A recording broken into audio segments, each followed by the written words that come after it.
this live connection, just to see. It's really a test live, just to see how the connection is at the present time. As you know, about a year and a half ago, a couple of years ago almost now, it was very difficult. I also am checking the audio as well, but it stopped being an issue. It stopped being. I was not able to basically do any more interviews. So because of the rural connection, and that it was difficult to do that. So um, it just couldn't be a stable connection. And I just thought I would check out and see how. Hi, Mad Mum. How are you? Oh, good. So that's good to hear. I was just Mad Mum just said my audio is good. And oh, here's Dawn. Hi, Dawn. How are you? You got the notification. That's good. Um, I just wanted to check and see how the audio and visuals were. I'm sitting outside in the yard, which is surprising because, even inside the house about a year and a half ago, it was fairly poor, the connection. So, how's everybody doing? I'm only able to stay on here for a little while because I don't know how long my battery's going to last. And also, I really was just coming on to do a little bit of a test. And excuse me for wearing sunglasses. It's very glary today. It's overcast. And hi, Holly, how are you? Um, it's very overcast today, and my eyes. I think it's partially because very blue. I have blue eyes, and apparently, when you have blue eyes, they don't. They actually allow more light in. What my optometrist told me. I hope it's warm there. It's 27 degrees here. It's actually, I wonder if I put my finger on that, it won't go away because I notice it pops up and then goes away, the chat thing. Is the audio low, or is it sort of, do you have to really crank up your volume on your computer to hear it? Whoops. Oh, did it just go off then and come back? Anyway, so, yeah, so it's actually probably about 22 degrees Fahrenheit, and it's almost at the end of the end of spring. So that's not. I mean, we've had an incredibly wet spring, which is interesting, and I hope that's the new normal. But if somebody could let me know how the audio is with this, I know normally I have fairly high audio levels, and uh, and but because I'm just doing this with my phone, I can't really do much about that really. And yeah, I like to crank up the audio level so that people don't have to do much, you know, they don't have to make many adjustments and stuff. So I try to make it as loud as possible, but it's a little bit different with out external doing it outside. Um, oh, audio's okay. Okay, that's good. All right. Well, I like that. That sounds promising. And I'm just looking at just looking at Telstra is an awful telecommunications organization, and they don't care about customers at all. And the it's got three bars, which is unusual. So I don't know. Hopefully, this is the new normal. And I I was saying in another test where it wasn't public. I'm hoping that we can arrange for me to do some, with some improvements in my camera and audio and all of that in this sort of little office that we've got now, that I'm able to do some interviews. But as you know, I'm sort of I'm kind of running out of people to, if even if I'm able to get a hold of them, I'm kind of running out of people to have to interview because people seem to be going so sideways on the left. You know what I mean? Um, so. So anyway, hopefully by the time I am able to do some interviewing, that everybody hasn't gone off the rails completely. And so so anyway, oh, can you see in the background there?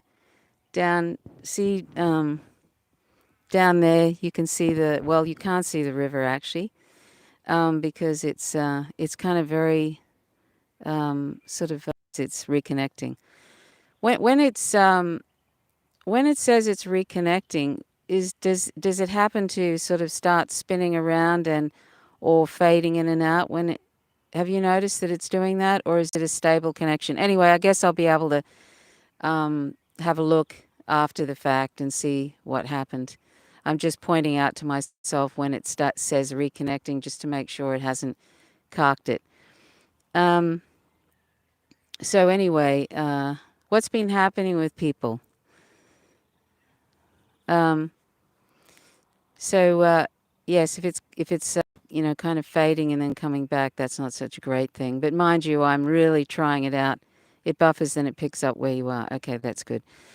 Because I'm really testing it out by being actually far away from. I'm being about I don't know, 100 meters. Is it 100 meters? About 200 feet from the house. So I'm kind of really I'm being a little bit naughty being so far away from the house, and I've got a I've got a feline audience here. The blow up at sea really hurt. Yeah, it does, and I'm sort of to be really frank with you, I haven't. I was actually setting up with Dee Dee. We were setting up this little office to have some interviews and got some new audio equipment and stuff like that. And then all this, everything started going really pear shaped. And I thought, Jesus, I don't even feel like interviewing people anymore. And the people I do feel like interviewing aren't really accessible.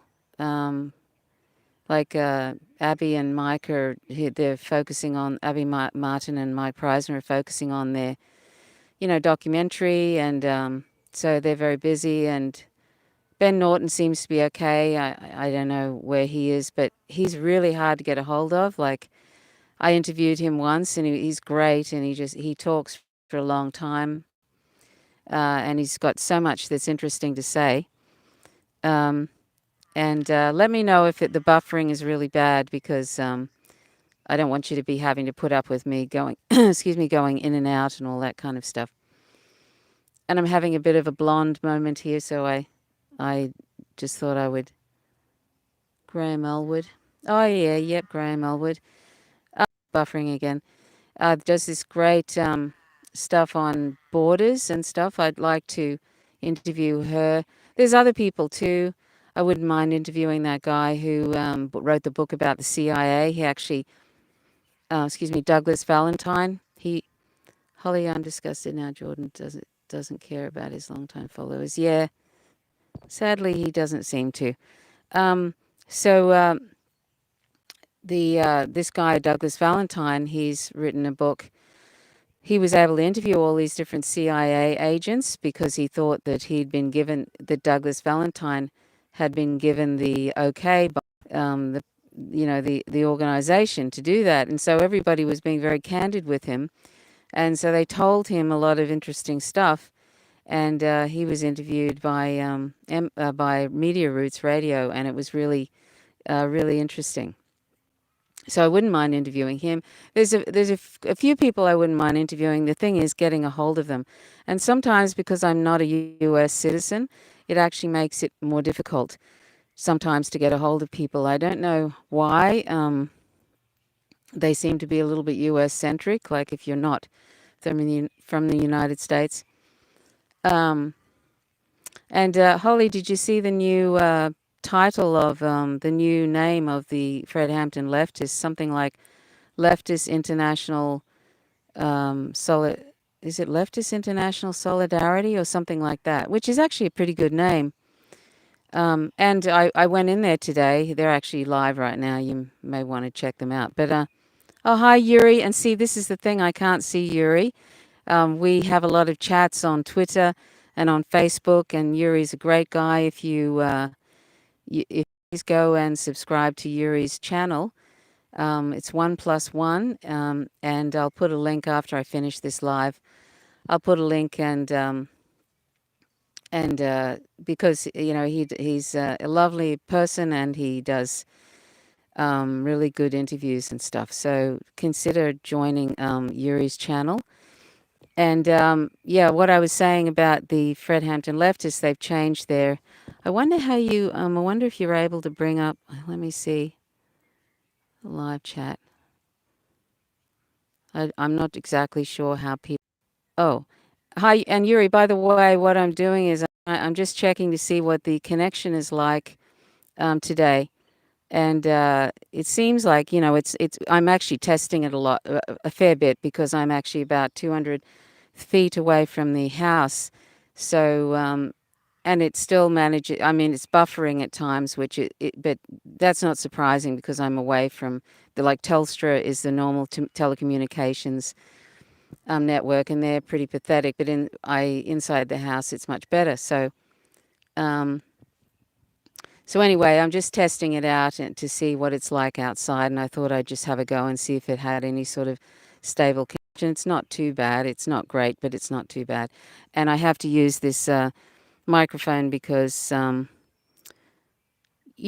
was thinking actually it improves the audio, but I was thinking, Yuri, that if I do these live streams again, maybe you could come in as maybe you could open another account and just call yourself something similar, and then I'd be able to see what you're saying, because I can't sort of see what you're saying, sadly, unless somebody wants to. Oh, Luna's live as well. Oh, that's right. It's probably about her time, so I probably won't stay on much longer. But oh, I've got a little cat on my lap. Just before Aoife, hang on a sec.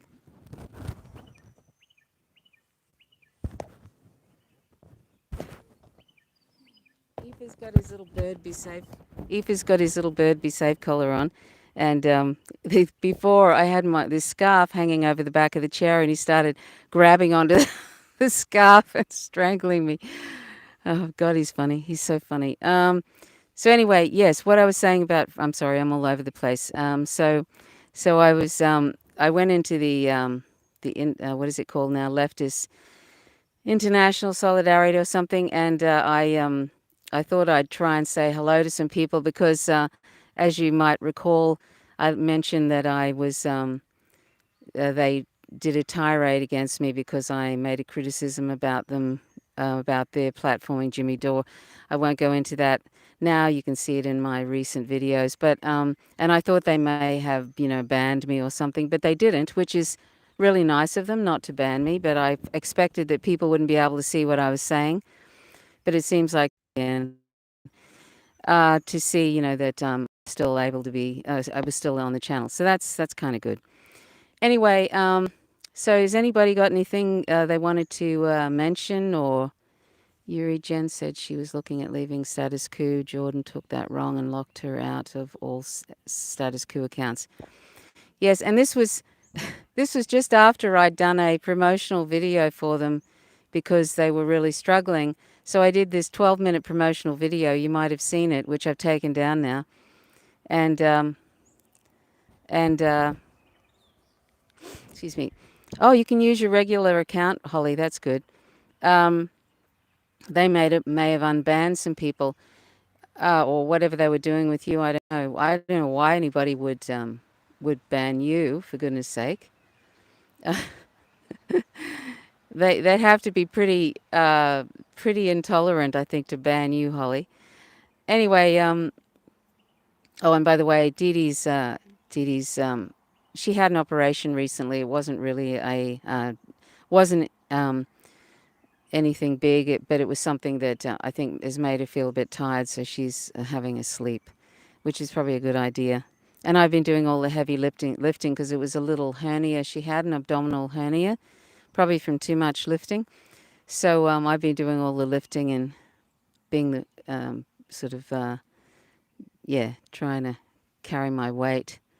Um, so if anybody can, if Yuri has any comments or any questions, if you wouldn't mind posting them in the chat, because I for some reason we've got this weird thing with YouTube has managed to disable. I cannot sort of see his comments, and he can see mine, but I can't see his.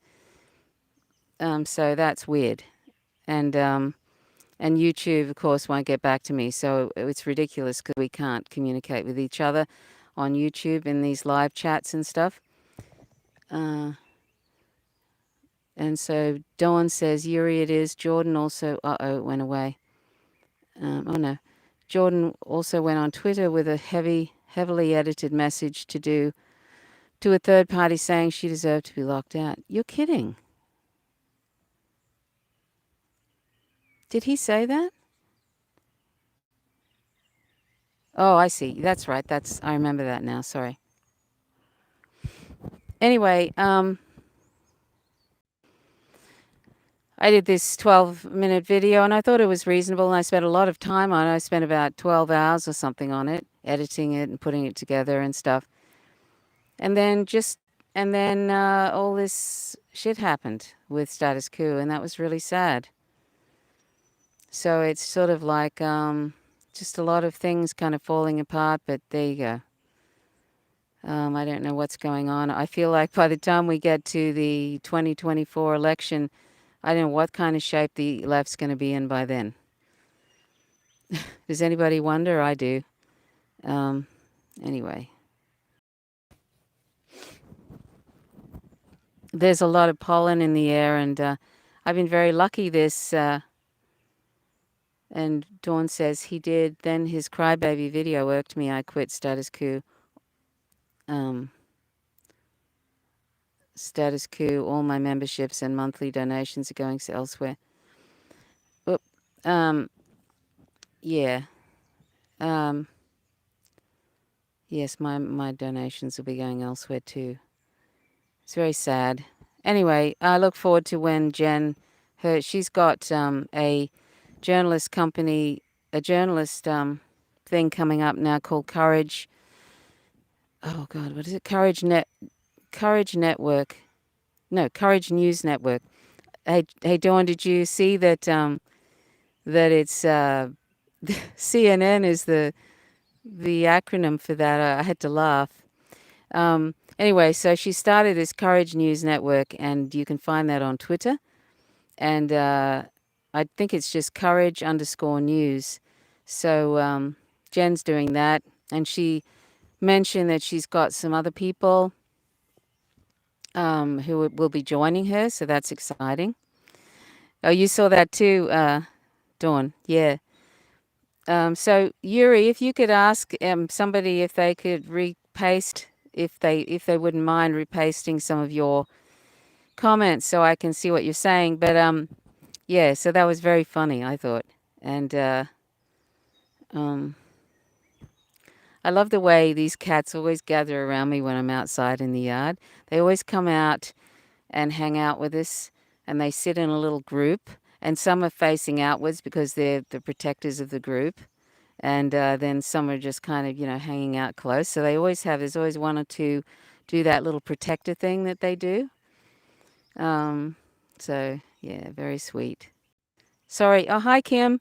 I'm just testing out the this audio and visuals just because I'm away from the house, so I'm away from the signal is probably a lot weaker, and I just thought I would try and see how stable the video is and how the audio was. Oh, I see. And Holly was saying John Pilger, Margaret Kimley, Manara Adderley. Good luck getting John Pilger. Yuri, I'd love to interview John Pilger. That would be great. But I think he'd be very difficult to get a hold of. That's the problem. I could get a hold. I've actually interviewed Margaret Kimberley, and I've interviewed Chris Hedges' partner, Eunice, and she's lovely. She's just heaven on a stick, and we have a lovely back and forth over the years. When she went vegan, I contacted her and I sent her a few things because I thought it might help her and Chris, with their new veganism, their new start to veganism, and then we kind of have had a lovely little interaction ever since. So that's nice. And I've interviewed her, and you can find that in. Who else have I interviewed? I interviewed Max Blumenthal, but I don't see that happening for a long time unless he changes course, and I'm not sure that's going to happen anymore. And then who else was there? Who else? I almost got to interview Ajama Baraka, but we had audio problems. I think it might have been my fault at that time. But and a lot of people, for some reason, at that time, this is like about 3 years ago now, they weren't really au fait with all this stuff, and so they wouldn't use headpieces and stuff. They wouldn't put earplugs in, and so you'd get this feedback loop. But you could, I'd remind them, please bring, sort of please bring headphones or some earphones or what, earplugs or whatever. And they wouldn't, and then we'd end up with these problems. So that happened a few times when I was trying to interview people. Like I tried to interview Dan Kovalik, and sadly that happened. And he's great, and I'd love to interview him. And anyway, we'll see. So I just have to get things sorted out in the office. But there's so much that seems to crop up when you're trying to get things organized, like life changed a little bit. We uh, we we kind of need to do a lot of work in a short period of time. So that's going to interfere with things. So there's all these different things have come up just when I was hoping that I might be able to try and do some interviews. And then, of course, all the so-called leftist shit show happened too. Um, so, um, so anyway, we'll see. So I probably won't talk about it much, and then when it happens, it happens. I'm not really one to sort of. I tend to just like do things rather than talk about them. So I'll have to see, and then just one day I might be doing it. Who knows? Excuse the glasses. It for anybody who's just come on. I'm not trying to be a wanker or anything. It's just very glary today, and I have sensitive eyes, and so it just helps me not squinting into the cameras, into the phone sort of thing. So, does anybody have anything they wanted to say or ask or talk about? Um, I don't, I don't really have anything particularly fabulous that I had to say today. um, but if anybody's got anything they wanted to ask or wanted to comment on or suggest, or say "F you," get off the thing so I can go and watch Luna, like that, um, you know, just feel free to put that in the chat.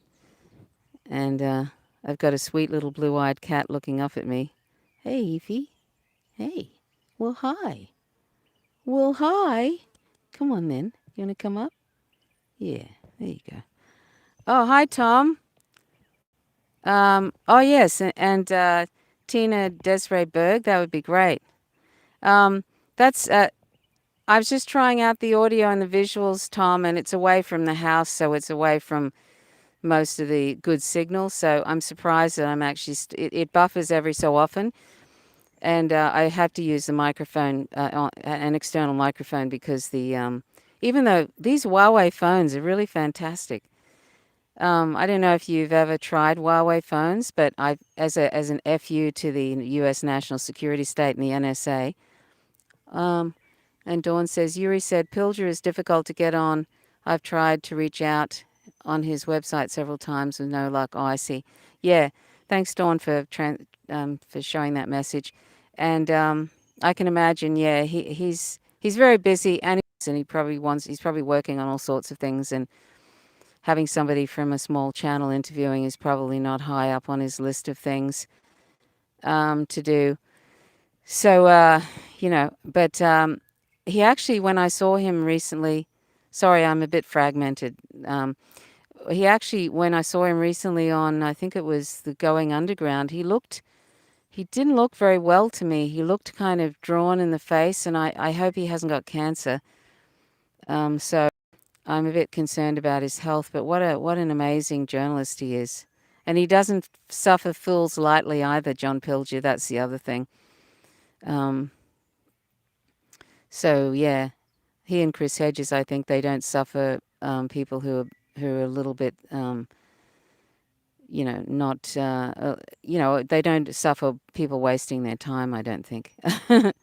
um, so actually, maybe one day I might get to interview Chris Hedges, but unless I've got something that is that I feel I can add to the conversation rather than duplicating it. You know what I mean? I don't want to waste people's time by just duplicating one more round of the same thing. So unless I feel like I have something that I really wanted to talk to him about, Like, I would like to talk to him about his new book. I've got it on Audible, and I'm kind of getting around to it. Um, I'd like to talk about that. That would be great. Um, so anyhow, how are you, Tom? I hope you're well. I know every time I do this at night, Tom always has to go to work. So I thought I might try this in the day. And like I was saying, it's very glary, so I'm having to wear sunglasses because it's a bit overcast. But what I was saying though initially about the weather this spring, it's been so um, wet, like it's been kind of raining for up until about 5 days ago. It was kind of raining every other day. It was amazing and it was really good. So the plants have gone nuts. Also, the grass is kind of nuts now too. Like there's about 2 acres that I have to mow, and then there's 3 acres that are downhill, which is kind of like a little forest where the paddy melons live. Well, I don't have to do that, but up here there's 2 acres. So the grass literally, and I'm not kidding, it grows at a rate of like 2 inches, um, like an inch a day. I'm not kidding. So if like I've only mowed it about, I don't know, it was like 3 days ago, and now it's already grown about 2 inches. It's amazing. So it's probably buffering again. So if anybody wants to make any suggestions or comments or say, get off the fucking internet because I'm going to watch Lunar Oi or something, just, don't feel you have to hang around. I really just wanted to test the signal strength, which is surprisingly not terrible considering I'm about 200 feet from the house. And you can see in the background, it's kind of misty, so it's hard to see the river today. But you can see the river right back in the background there, and there's the mountains. You can't even see the mountains. It's misty. Oh, and also people burning off because we don't have any fire ban at the moment. So people are burning off before it hits summer. So there's a lot of kind of misty smoke in the air and stuff. I'm not sure what this little arrow is. Should I? Oh, I see. Oh, I see. Right. Oh, wow. I couldn't see anybody's comments, and now there's Okay. So is it buffering a lot, or is it sort of only buffering every so often? And then Yuri said, yes, Eve's angle would be great. Yep. Angler, sorry. And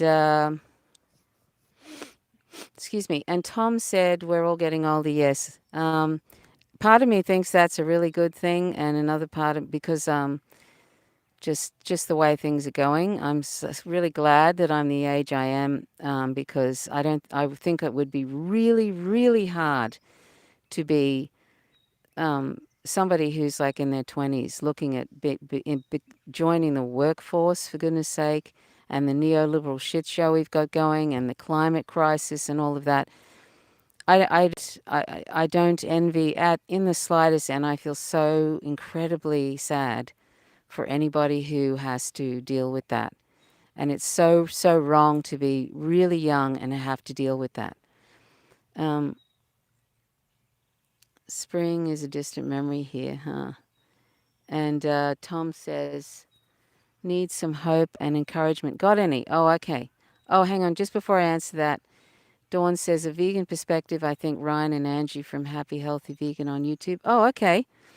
I thought one day too I might have like a vegan thing. I might have that one day. And that might be good. So here comes Nandi. So anyway, but I might actually try and interview some like cheap, lazy vegan who's actually very interesting. She's an Asian woman who she doesn't do like the ethical thing about veganism. She does just like, plant-based meals and stuff like that. But I thought it might be good to interview someone about that because I never ever talk really about. Oh, you still there, Kim? By the way, I never really talk about plant-based diets and stuff because there's gazillion. But that might be something to do just once in a while. And Dawn says my daughter's 27. She entered the real estate business at the start of COVID. Oh my God, that's terrible, Dawn. Anyway, so Tom said he have I got any optimism thoughts and stuff in relate. I think you probably missed it. Oh, sorry, Kim. That's all right. I'm washing the dishes. No worries. So hold on a sec. Um, so any optimism? Well, actually, I was feeling optimism before before seeing the a lot of so-called leftists starting to heavily grift to the right, and that sort of worries me a lot because I didn't expect that they'd be doing as much of that, or even I didn't expect that people would be doing that while Biden was in office, starting to grift. Did I say grift to the right? Anyway, grift to the right. But it seems like it's becoming really common, and I'm most shocked. Now, this isn't providing optimism, but I'm most shocked about um, this Rittenhouse thing and how many people are defending that.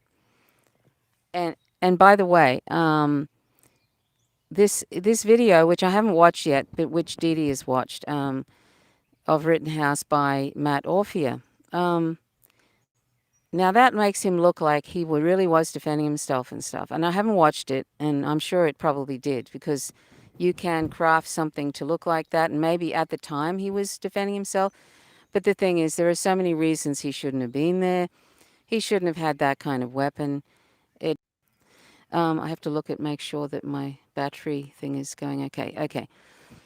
I don't have. I've got 51% battery. So, he said 2 weeks before he killed those people that he wished he was watching something happen in some shop somewhere, and somebody caught him on a cell phone saying that if only I had my AR-15, I'd be shooting at those guys or something. This is what he said 2 weeks before he killed those two protesters and injured that third one, which, and they wouldn't enter that into evidence into the court. And the court, of course, was all fixed. He was allowing Rittenhouse to look over his shoulder while they were viewing video evidence. Can you imagine him letting a black person do that, looking over his shoulder without any, and Rittenhouse didn't have any shackles on or anything like that. All of that kind of thing. There were so many things that were wrong with the court case, and but I don't need to rehash that here. But there was all these different factors. The context is always important. That's why, when Glenn Greenwald goes and defends him and is almost like getting all teary at the thought of him getting off.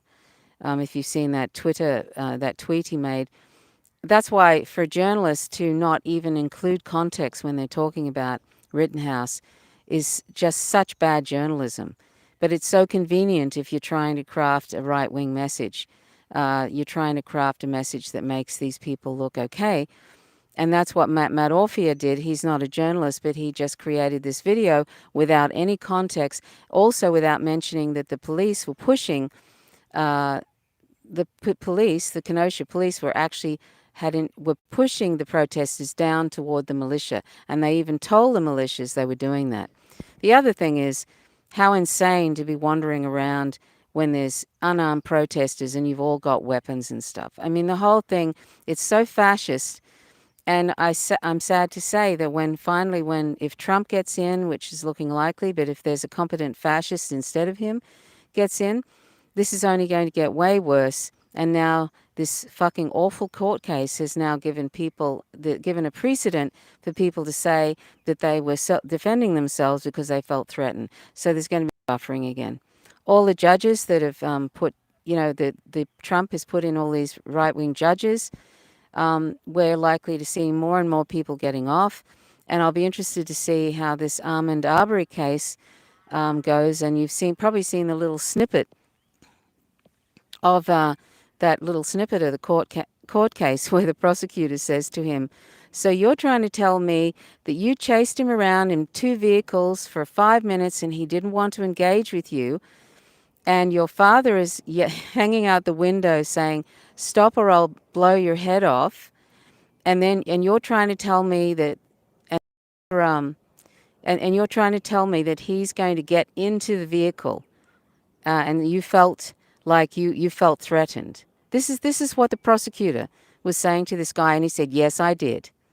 I felt threatened." Now, if he gets through this, and if he comes out either not getting a sentence or getting this really, really mealy sentence, right? Then you know things are really, really far gone because I mean, I thought the Rittenhouse case was pretty obvious.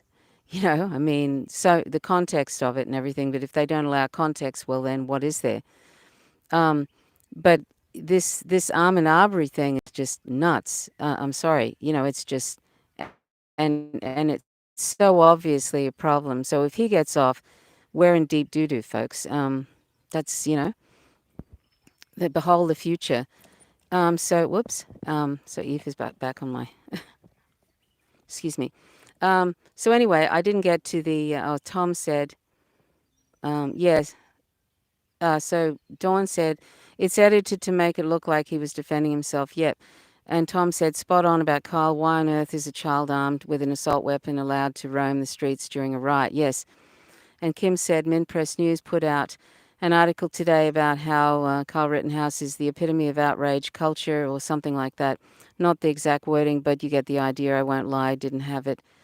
Haven't time to read it. And Tom said the South is still the South. Yeah, that's right. Because Ahmaud Arbery is, look at this sweet little tail. Ahmaud Arbery is, he's in Georgia. He was in Georgia. And I've been to Georgia and I had no idea.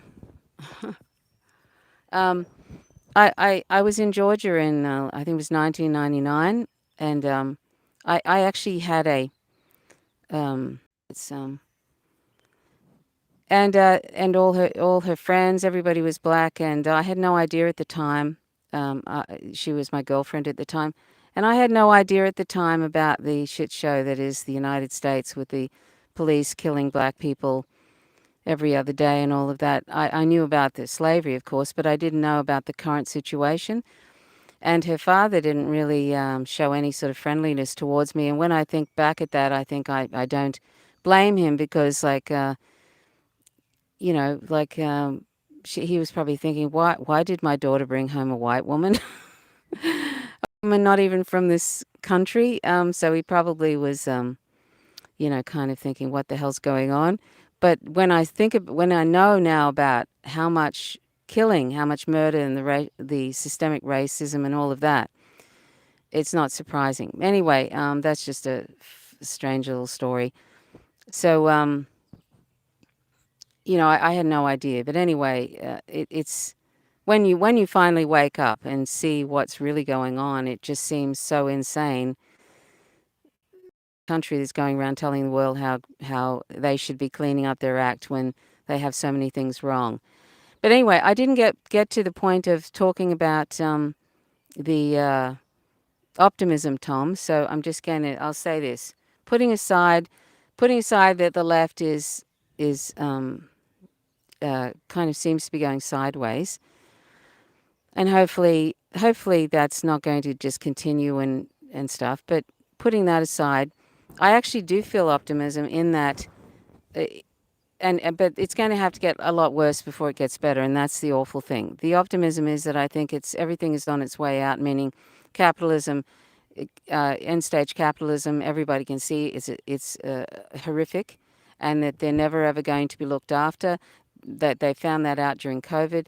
So I feel like it's only going to get worse, where the ruling class and the political class, the capitalist class, are going to continue abandoning people, and people are going to think, fuck capitalism. I'm going to look for something else. And Bernie Sanders, even though he really is really just a sock dem, he has helped open people's eyes to the thing suffering again. Not this pretend happy face capitalism that we see, but real socialism. I feel like that's actually where people are going to start moving. And I feel like there's going to be more and more people are just absolutely rejecting. And I feel like at some point, even though Chris Hedges talks about this often, that there needs to be nonviolent civil disobedience, there absolutely does need to be that. And I feel like that's because it's going to be so bad, because the ruling class, political class, is just not taking care of people whatsoever. that people are going to start to really jam up the wheels, and that's what needs to happen. So I feel like it's come to the push has come, the capitalist class has basically shoved people against the wall, and I think it's going to get violent, which is really unfortunate, but I think that's the way it's going to go. It's going to get violent, and unfortunately, I think it's going to be the right against the left, and there's going to be killing in the streets. Now, I'm not saying that's not the optimist part, but I'm just saying that I think it's like a really awful. Hold on a sec. I've got pollen getting up my nose. Really bad pollen today. So it's going to be a really. Um, it's going to have to get. It's going to go in a sort of like a pitchforks and guillotines kind of direction, because the capitalist class is in their hubris, don't think they need to look after the plebs anymore. We're all expendable, and um, and I think that, like Chris Hedges always sort of says, when the army decides that they're not on the side of the political class anymore, that's when everything falls down. And I think there might come a time where the army will and the National Guard and all of that will think, my God, these people are so corrupt, they're so disgusting, and then they turn on them. I feel like that might happen one day, but I feel like no empire goes on forever, and so we're watching the disintegration right now, and I don't know which is going to happen first. The climate crisis takes us out, or this disintegration of empire happens before that, and then we get some kind of socialist thing happening. Excuse me, and also there's the terrible threatening, looming thing of possible nuclear war, because now that's not optimistic either, but I'm just saying these things are there too.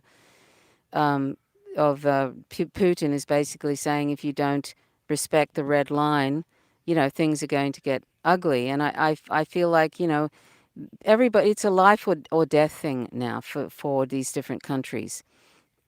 And mutually assured destruction, of course, will happen with if there's any sort of nuclear um, thing happens. But I feel like it's really like this now between countries. It's a life or death thing. And I feel like the United States really needs to pay attention to what Vladimir Putin says, because they're not going to go down without something ugly happening.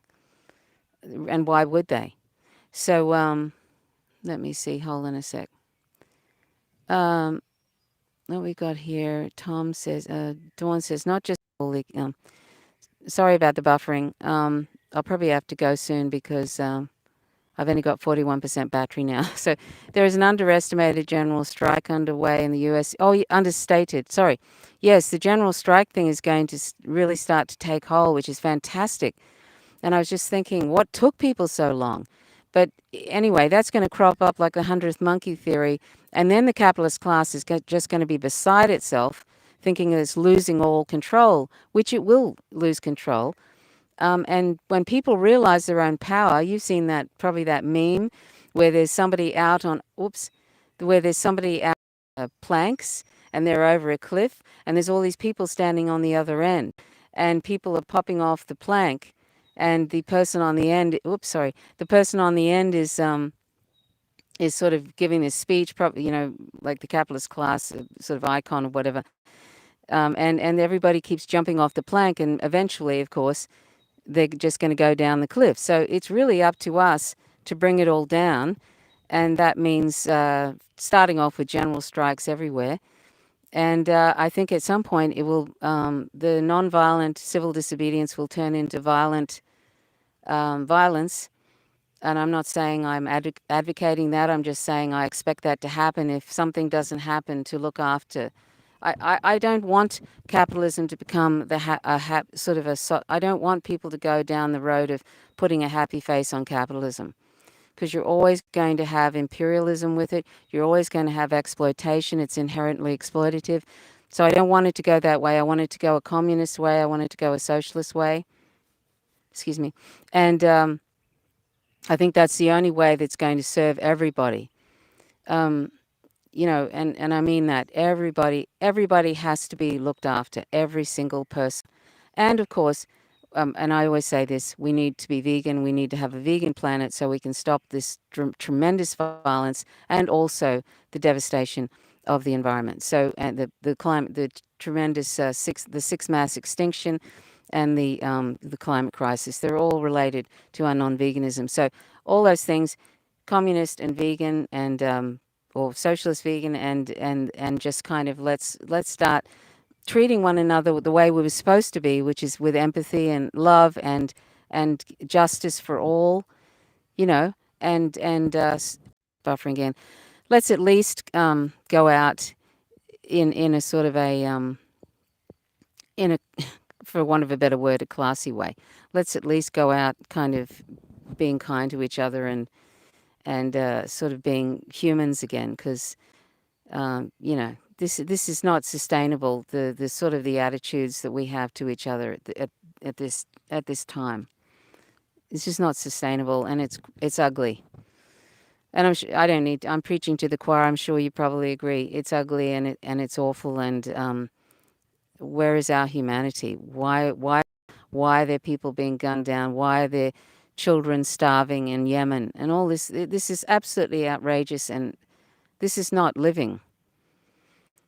So hang on a second. Tom says, I'm cheered up a bit now that I know it's not just me. Kim sounds like a good article. Spot on, Trish. Yeah. Anyway, so that's you all. I'm sure you all agree. We have to. There has to be. The reason we're in this state. This has been coming for like hundreds of years. This is just the end state of what could not have been avoided, because if we're all about the self all the time and we're not about community, this is what happens. This is what happens. This is what we get. So it's sad. It's sad when you think it could be so different. It could be so different. We could have a world that didn't have war and didn't have imperialism. Had people who everybody had, and they managed to have 90% of people own their own homes, and they have a piece of land as well. Like, why can't we all, like, what kind of a shit show? What kind of a shit show have we got going that people can't ever have their own dwelling, to live in? That they've got to be renting for the rest of their life. What kind of an insanity is that? Everybody, housing should be a right for every single person. And, it's just sort of, I don't know, there's just so many things. Anyway. Yes. And it becomes like that, Kim. Kim says a house is my dream. Well, and that's the sad thing. It's a dream for most people. It's never going to be a reality. It's not going to be a reality in Australia because people can barely afford to rent, let alone save a deposit for a house. A house is out of the question now, and say 35 of a will. If it weren't for receiving a will, and the fact that we're able to build it, we couldn't buy this. We had to build it. If we'd had to buy it, it would have been too much, right? But it's like, if it weren't for the will, we wouldn't have a house either. But I feel like if everybody doesn't have a house, that's not okay. It's not okay with me that I have a house and other people don't. That's not okay. That's not fair. And I'm grateful that I have that. But if it weren't for, being inheriting and being able to build it, I wouldn't have that. But it shouldn't be even like that. It's like, look at Vietnam. Like I say, 90% of people have their own house and they have a piece of land. 90%. And I'm sure they're working on that to increase that, even after the damage that the United States did to them and all the destruction of the land. And they're still finding bombs and stuff. They've dropped so many bombs on that country. I mean, when you watch Luna Oy, that channel. And I invite people to watch that channel, Luna Oy, and also her partner Noncompete, Noncompete. I mean, that's real socialism that they're talking about there. Um, and people here, like the rent is insane. And Sydney, which I've lived in, which was pretty expensive then when I was nursing there. Now it's insane. It's the second most expensive, I think, house rental situation in the world. And Australia, and I'm putting aside the awfulness of how Australia with the genocide of black people and all of that, and that shit show. Put that aside, Australia actually used to be a fairly fair country where most people of different groups would all live in the same suburb. Like, for example, in the suburb I lived in, we'd have doctors in the street and all kinds of different people. Every from every background, we had them all in the same suburb. Now they've gentrified different suburbs, and there's a real gentrification thing that's going on. I used to live a lot of LGBT people, which I'm a part of that community, would live in the West End in Brisbane. Sorry, the pollen's really getting to me. Would live in the West End in Brisbane, and they gentrified that, and now only really, really wealthy, well-off people can live there. So they push all the minority groups and everything out of those areas, and they're doing it all over the world. Oh, hi, Trish. How are you? I'm not having any trouble staying warm because we're approaching summer. But yes, I hope you all stay warm. And let's see, Dawn said, living in an RV on a rented lot is not ideal in a cold climate. Exactly. Yes, exactly, Dawn. They want us barely alive, exactly. And I'm not even sure they want us alive anymore. So Kim said, I can't afford the upkeep, otherwise my spring. And anyway, nice to see you, Trish. And so I'm just raving on. Really, Trish, I was actually just doing a live stream to see how the audio and the visuals, if I could hold a connection, because I live rurally, and it's the connections kind of has been really bad, and I haven't been able to do any interviews, and I just wanted to see how it was. Of course, I'm sitting about 200 feet away from the house where the main signal is, so I'm really trying it out, and it gets buffering, but it's not too bad. I'm surprised at that. So that's kind of a not a bad sign. So I was thinking about at some point when I have more time being able to interview people, but it's kind of good. And that's good. And so anyway, oh hey Chris, how are you? um, yes, I was just trying out the audio and the visual connection, seeing how that's going, Chris. And I'm away from the house, about 200 feet away, so I'm really testing it out, probably too much. But it's managed to hold it with some buffering, unfortunately. But anyway, how are you, Chris? What have you got to say for yourself? Anything? And please excuse me for wearing these sunglasses. I'm not trying to be a wank or anything. I just get a lot of glare and I have to squint and stuff. Let's see. Hanging in there. We have to get together soon. Oh, do you live near one another, Holly? Oh, by the way, Holly, I don't know if you saw Rome from this leftist international coalition. Now that's a new name. Rome was saying something nice about you on Twitter, by the way. Where's Trish? Okay, so anyway, he said something nice to you on Twitter. I don't know if you caught it. Anyway, so if I might wrap this up soon. So has anybody got anything that they wanted to say or ask or have a whinge about? And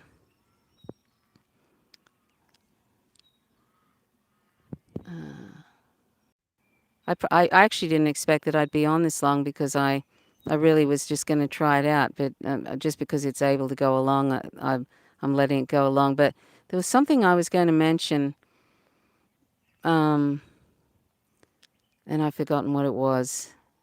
Never mind.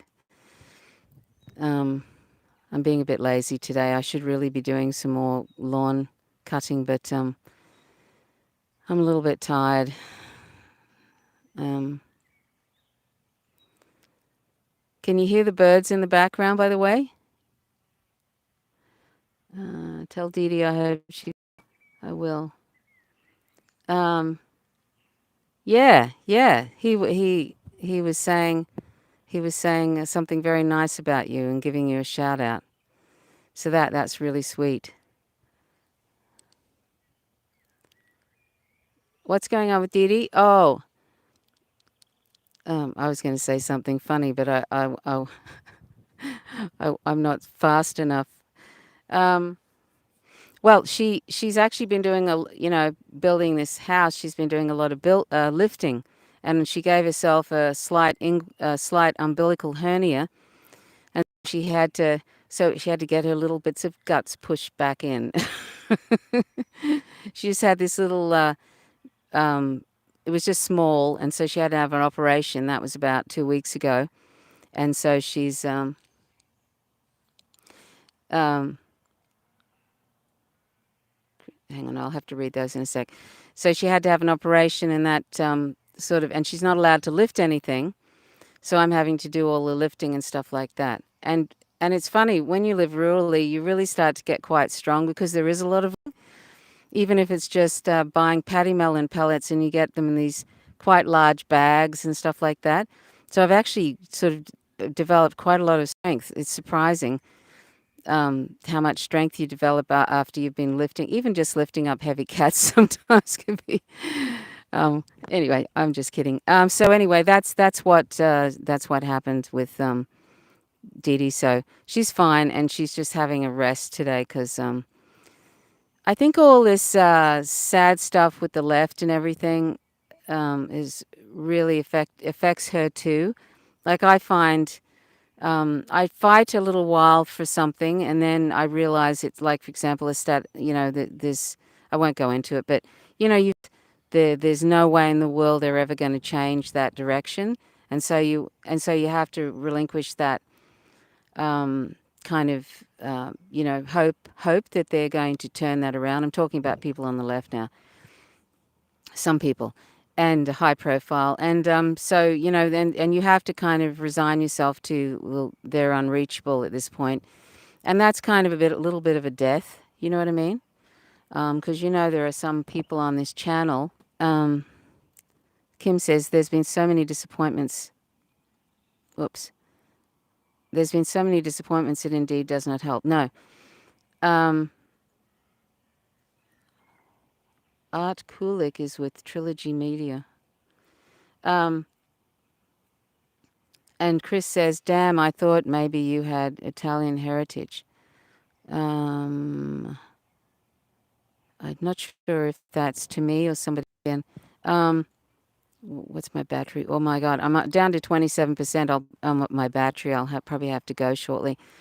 Dawn says, I had the same surgery before it was repaired. I tossed a 275-pound plus surgeon off me when he tried to push the bulge back. Wow.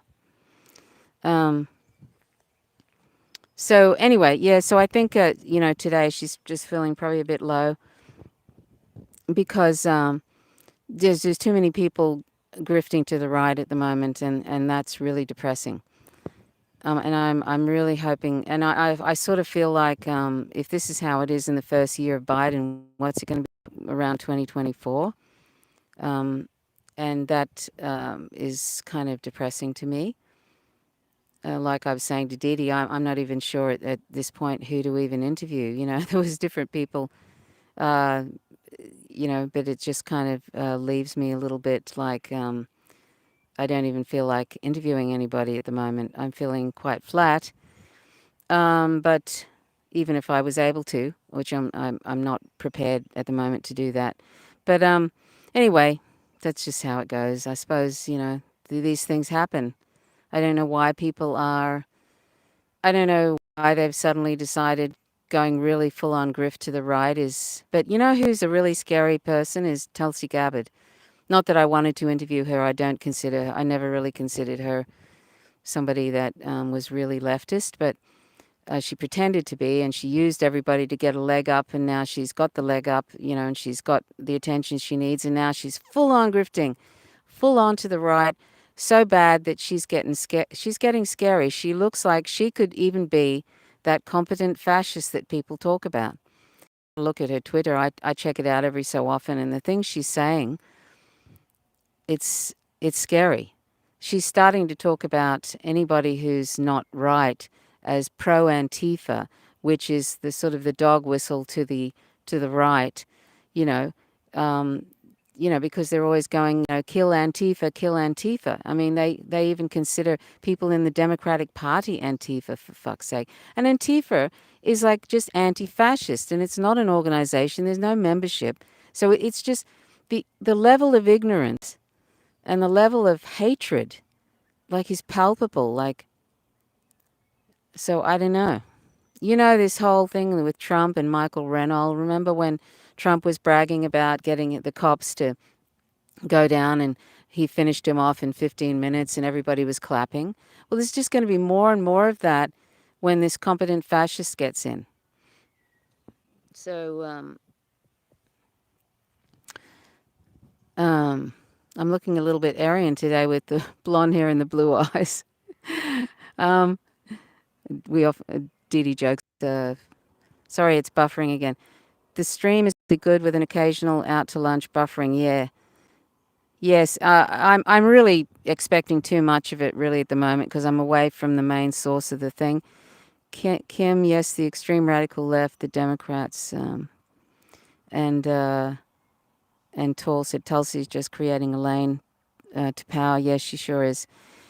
So anyway, so Tulsi Gabbard's kind of scary, and she could be the one that people that the far right, particularly men who, how there's how that was with Sarah Palin, and all these right wing men were kind of drooling over Sarah Palin.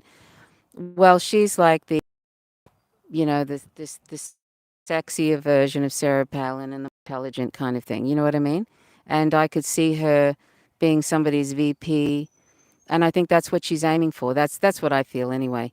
Um, but what is always sad to me is how the left and leftist outlets always end up giving these people a help up to getting popularity, and then they just leave them in the dirt. The AOC did that with different leftist outlets.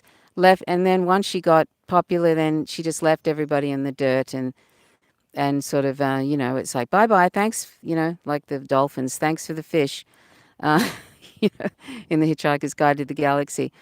So anyway, I probably should round this up now because I've got 23% battery left, and I actually didn't expect to for this to be holding this long, and my connection. So she's a competent version of Kamala. Yeah, I think she's way smarter than Kamala. Yet for sure. Hi, LLL Chacha. And what did and yet Tulsi sings and harmonizes nice with guitar. Yeah. Aloha. And she's I have to laugh at, all this aloha stuff, and meanwhile she's drumming up all this hate towards trans people and Muslims and all of this, but it's aloha, and then she'll suddenly say, we need to all unite and come together, which is a nice little right-wing way of saying, I don't want to look after any minority groups. I don't want to pay any attention to minority groups. I just want us all to be a nice little group of with no sort of acknowledgement of anybody struggling or anything. It's kind of like that. Anyway, I better probably go now because now it's actually looks like it's starting to spit, which is a good thing, but not when you're sitting out doing a live stream. So anyway, it was a delight to see you all again, and since this hasn't been too bad with the, I don't know if I'll delete this live stream after the fact. Um, but if since it hasn't been too bad, and the buffering is not too problematic, like it's not constantly doing it. I know it has been doing it, but it's not. I don't think it's been a terrible problem though.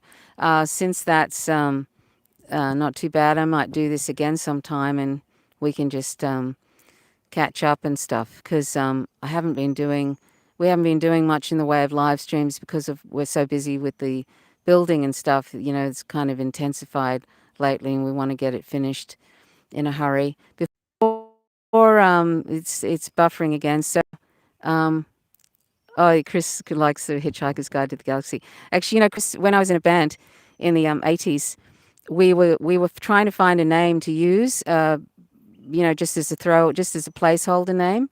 And so we were driving across a bridge, and I said, "How about Thanks for the Fish?" Because you know that paragraph where it's just one page in Hitchhiker's Guide to the Galaxy, and it's just thanks for all the fish. But we just thought, I will just call it Thanks for the Fish, you know, because I love that reference to the dolphins kind of going, oh well, you know, you didn't pay attention to us and whatever, and now, well, thanks for the fish. So we called ourselves that, and it ended up sticking. And we just laughed our heads off as we were going across the bridge. And so anyway, Dawn, always lovely to see you. And Holly, lovely to see you. Tom, lovely to see you. Chris, lovely to see you. Kim, always lovely to see you. And give a hug to Cami. And is it Cami or is it Suri? Cami is your little cat, I think. Sorry, I've forgotten today. And anybody else? Who else is here? Lala Chacha, is lovely to see you. So, and Chris, I've said hello. So I don't. So anyway, thank you so much for dropping in and saying hi, and maybe I'll try and do one of these at least once a fortnight, maybe even once a week if I don't want to bore people. I'm not a big one for just sort of crapping on about nothing, but then sometimes it's nice to do that, isn't it? It's like everything is so heavy all the time. Kim says, sorry, my 4-year-old and Cami kitten who lives with her parents. Yeah, they're gorgeous. Okay, all right. Well, I love you very much, and we'll talk again soon. And thanks so much for being the lovely people you are, and for caring about the planet and the world and people and everything else. Okay, then. Bye for now. Bye.